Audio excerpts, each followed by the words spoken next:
Have you ever noticed how a well-placed pause can make a joke funnier, or how a moment of silence in music can be more powerful than the loudest note? These spaces between these intentional voids aren't empty at all.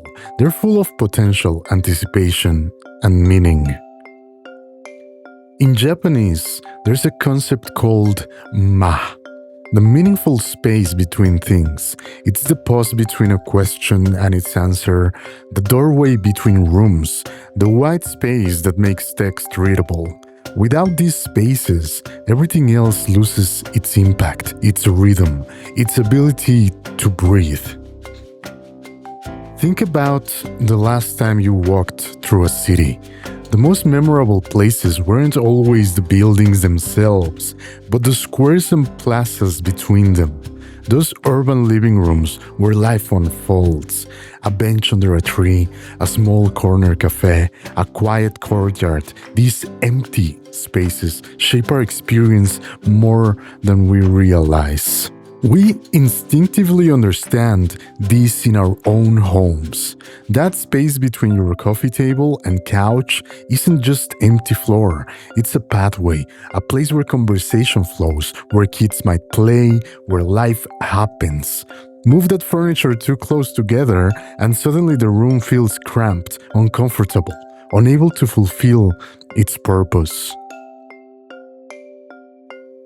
But this isn't just about physical space. Think about your daily routine. Those moments between activities are just as crucial as the activities themselves. The walk between meetings, the coffee break between tasks, the quiet moment before sleep. These aren't just gaps in your schedule. They're the spaces where ideas crystallize, where creativity blooms, where your mind makes unexpected connections. In design, we often talk about negative space, the areas where we deliberately place nothing. But calling it negative is misleading. These spaces are active, purposeful, alive with possibility. Look at any great piece of graphic design. It's the white space that guides your eye, creates hierarchy, allows the important elements to stand out. Without it, you'd have chaos. The same principle applies in architecture. The Pantheon in Rome isn't magnificent because of its walls. It's a vast, empty space beneath its dome that takes your breath away.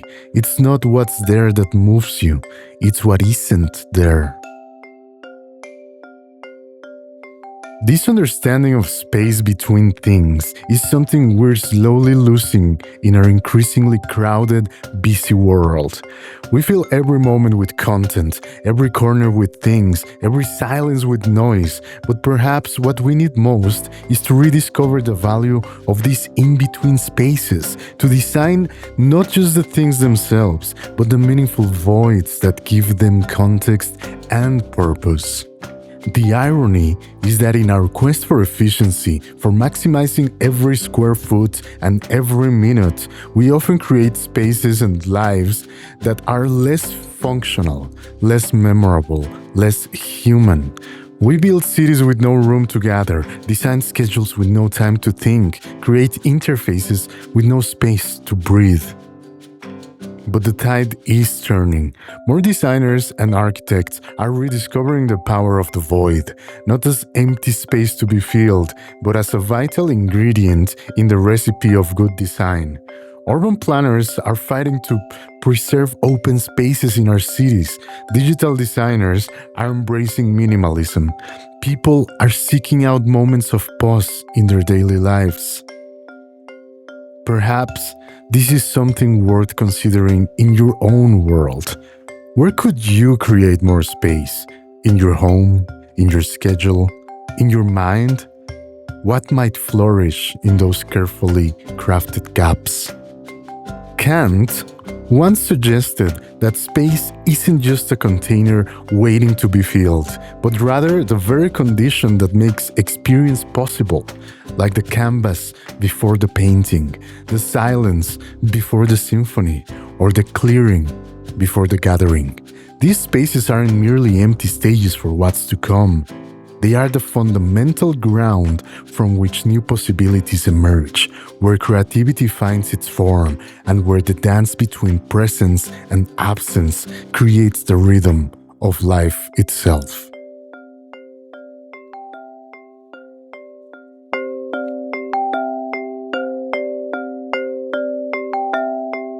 This has been Design Imperative. I'm Robbie. Thanks so much for watching. If you like this episode, please leave a like, leave a comment, subscribe. Anything helps. Share it with somebody who you think might like this kind of thing. If you really, really like it, go find a link down in the description. I'm going to be doing audiobook readings for supporters over there. Plus, you get to watch these episodes 1 week before I release them on YouTube. I'll catch you guys next time. Until then, stay plugged in, stay connected, stay safe. Ciao, ciao.